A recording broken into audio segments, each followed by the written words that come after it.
Lord of the Mysteries. Chapter 1042. Plan from a different angle. After a few seconds, Sharon calmly replied to Klein.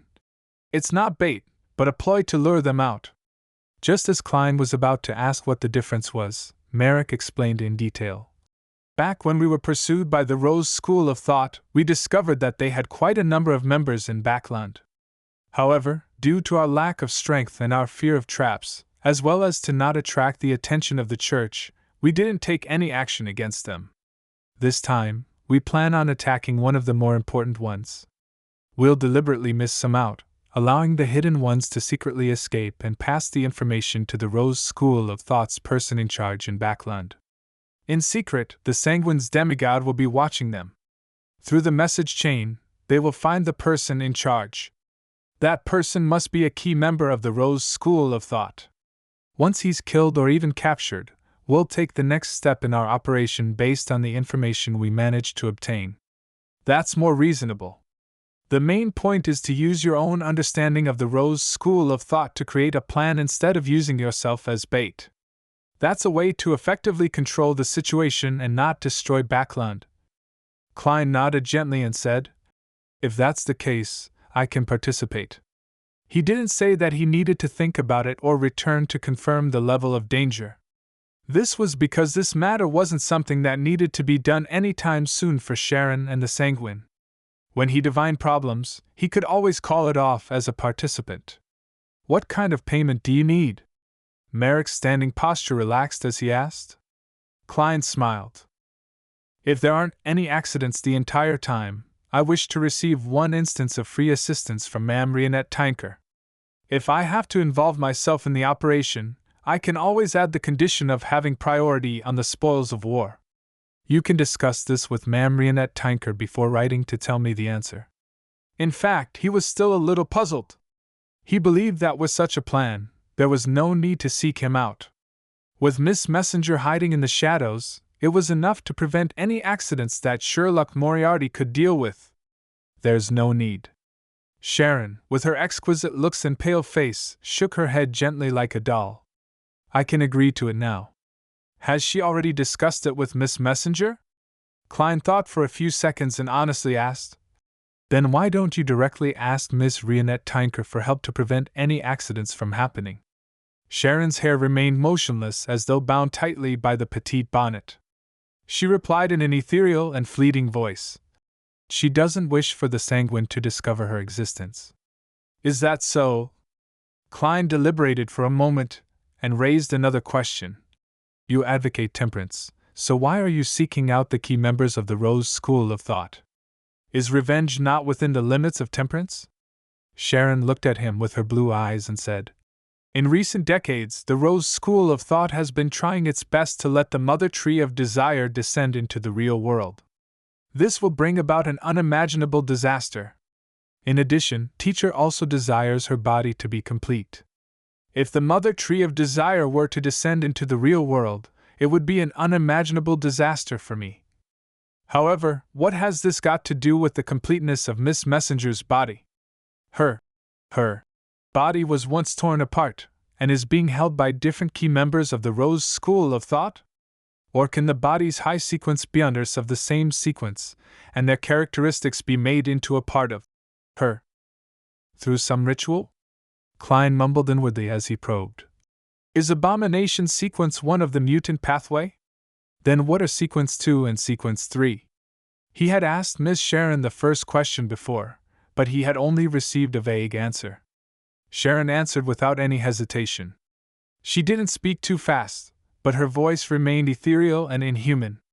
I wasn't too sure about it in the past.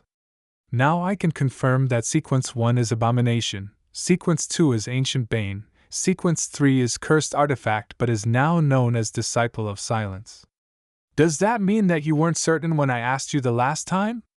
That is to say, when you summoned Miss Messenger and reunited with her, you managed to learn more secrets? Klein nodded in enlightenment. I have no more questions. After confirming the time for the operation, write to me. Thank you. Sharon once again floated up and bowed. Merrick pressed his hand to his chest and slightly bent his back. There's no need. Klein stood up from the high stool and wore his top hat with a smile.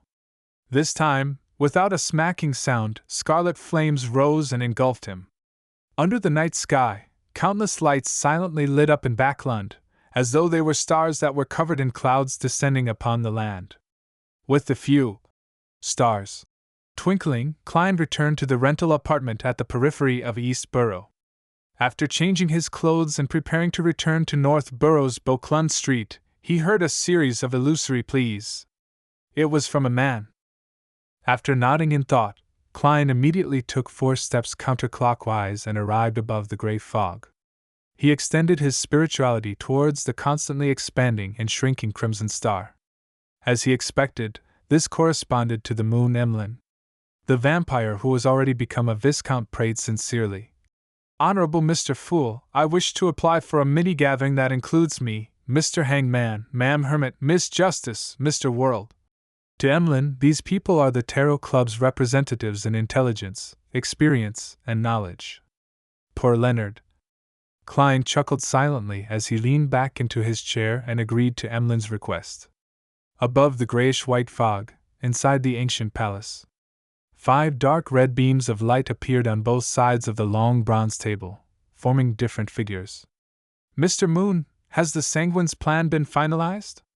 Audrey greeted everyone before asking with interest. Emlyn surveyed the area and frankly said, Yes, the detailed plan is this. Through 2 Temperance faction members who escaped from the Rose School of Thought.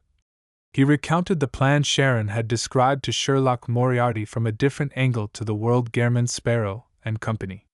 When he was done, he said, If we can obtain effective information, we Sanguine plan on seizing the opportunity to launch a surprise attack on the Rose School of Thought's headquarters. We hope to take an important item from them. What important item? Katla asked curiously. This was an item that could spur an ancient faction into an attempt on attacking a secret organization's headquarters. It definitely wasn't simple. Its importance might even exceed that of an ordinary angel, stronger than some Grade 0 sealed artifacts. Emlyn didn't hide anything. It's a holy artifact left behind by our Sanguine ancestor.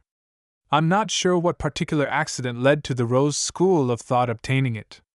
A holy artifact left behind by Lilith. In the hands of the Rose School of Thought. The Sanguine has placed great importance on it. This time, Klein, who was acting as the world Gehrman Sparrow with his true body, had key points flashing through his mind. Then, together with his understanding of many secrets, he quickly had an unconfirmed theory. That might be the key to the Mother Tree of Desire's ability to intrude and control part of the Moon Domain's authority. This is something Miss Sharon and the others didn't mention. The Sanguine have kept things from them as well and have quite great ambitions. Yes, I can't use ambition to describe them. That ancestor Lilith, whose identity is unknown, seems to have foreseen the chaos from the situation and the coming of the apocalypse. Therefore, the Sanguine was made to change its style and become more proactive, so as to have more things to rely on. This is the acquisition of a lifeboat in preparation for the apocalypse. Klein didn't say a word as he listened silently. The others were also taking in the important information that the moon had revealed, and Alger was no exception. He pondered for a few seconds before saying, In other words, you Sanguine will be hiding in secret this entire operation and won't be targeted by the Rose School of Thought? Yes, Emlyn answered rather casually. The Sanguine's plan was jointly decided by Duke Olmer and Marquis Nibs, as well as a few earls in Backland. Many problems had undoubtedly been brainstormed and reconsidered. Regardless, even if a pig were to live for more than a millennium, it would definitely gain a certain level of wisdom and experience. Alger nodded slightly. I have another question. How are you so sure that the Backland person in charge of the Rose School of Thought is only a saint? There might be more demigods or even an angel hiding. You should know very well that the situation in Backland is very complicated. It's not impossible for the Rose School of Thought to increase the number of powerhouses it has to plot certain matters. If that's the case, you will end up resembling thieves who wish to steal something, only to storm right into Civilau's Yard. Civilau's Yard was another name for the Backland Police Department. Emlyn became more relaxed. This time, Duke Ulmer will personally watch over the entire process. Even if the Rose School of Thought's angel descends, we can easily escape. In addition, no matter which side, they're not actually willing to create an intense conflict in Backland. Without any crushing advantage or the confidence to not cause a huge commotion, they will naturally cease any fighting. Upon hearing his answer, the corners of Katla's mouth curled up indiscernibly as she warned.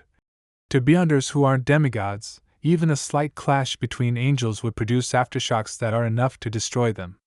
Emlyn snapped out of his state of drowning in pride from experiencing the potency of the sanguine. He was momentarily at a loss for words.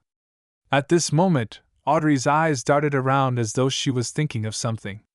Mr. Moon, what do you need to do in this plan? What do I need to do? Monitoring the secret members of the Rose School of Thought and locking onto the true target from the information received will be done by Earl Mistral. The one who will ultimately take action is Marquis Nibs, Earl Mistral, and the Rose School of Thought Temperance faction's demigod. Duke Ulmer will be the one monitoring in secret to prevent any accidents. And my only job is apparently to contact that wraith named Merrick and maintain communications between both parties. The more Emlyn thought about it, the odder his expression became. It seemed like there was nothing for him to do, or at least, nothing particularly important.